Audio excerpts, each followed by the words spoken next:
La collection Le siècle urbain est une collection qui vient d'être lancée par Armand Collin. C'est une collection sur les études urbaines qui a comme volonté d'essayer d'approcher l'ensemble des études urbaines par un grand nombre de disciplines, comme bien sûr la géographie, mais aussi la science politique, les sciences de l'ingénieur, l'économie et l'urbanisme, bien sûr, qui par définition est un peu, on va dire, une approche pluridisciplinaire des questions sur la ville. C'est une collection qui s'adresse d'abord aux étudiants, mais qui a également une prétention d'interpeller les décideurs, les professionnels des questions urbaines, qu'il s'agisse de personnes dans les agences d'urbanisme, dans les collectivités locales, et voire pourquoi pas même certains élus. La particularité de cette collection, au-delà de sa pluridisciplinarité et qu'elle s'intéresse également à un public relativement large, c'est une collection qui essaie de mettre en perspective les grands débats et les controverses qu'il y a aujourd'hui sur le développement des villes.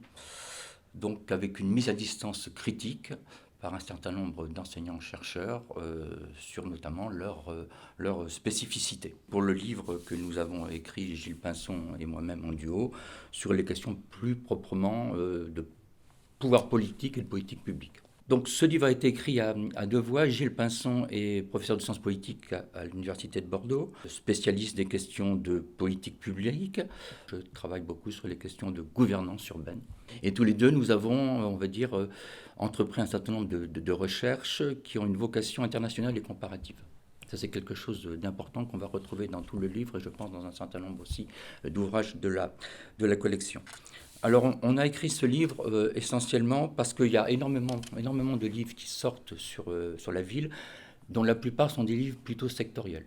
Et souvent écrits dans une optique de défendre un point de vue. On a constaté qu'il n'y avait pas grand-chose de synthétique et d'actualisé sur les grands débats urbains, sur la gouvernance dont on a beaucoup parlé au cours des deux ou trois dernières années, et surtout pas grand-chose au niveau comparatif européen, voire international. Et puis on a envie aussi eu de faire ce qui n'existe pas en France, mais qui existe dans le monde anglo-saxon, ce qu'on appelle un manuel.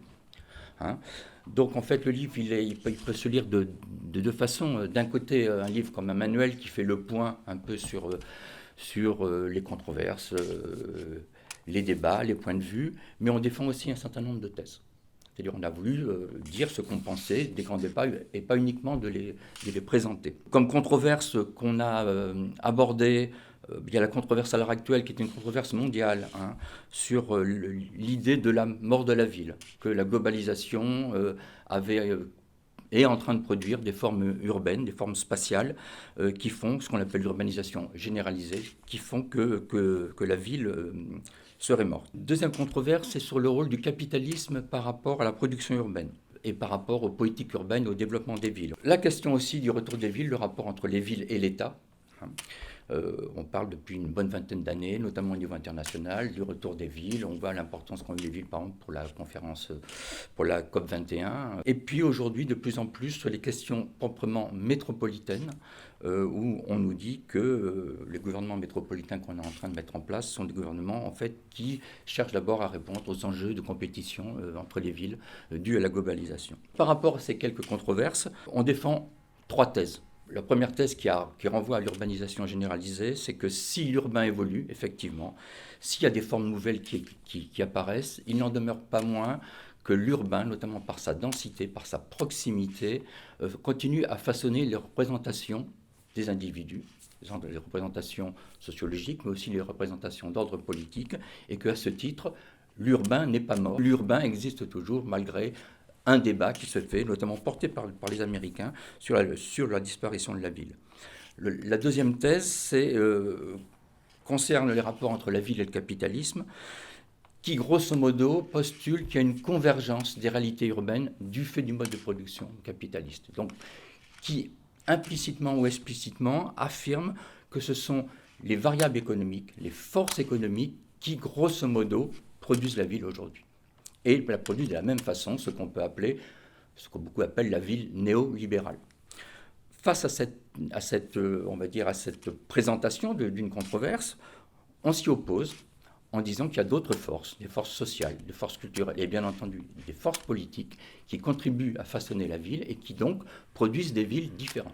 On ne dit pas qu'il n'y a pas de ville néolibérale, on dit que ce n'est qu'une des formes de production de la ville. La troisième thèse, qui est assez centrale dans l'ouvrage, c'est le rôle du politique. On affirme que le politique continue à jouer un rôle majeur, notamment dans la production de politiques publiques particulières, et que les politiques qui se font à Paris ne sont pas les mêmes que celles qui se font à New York ou à Londres, puisqu'on compare souvent ces trois villes comme les trois villes globales, et que, pour reprendre une phrase qu'on trouve plutôt belle, c'est que les villes ne sont pas des feuilles dans le vent de la globalisation.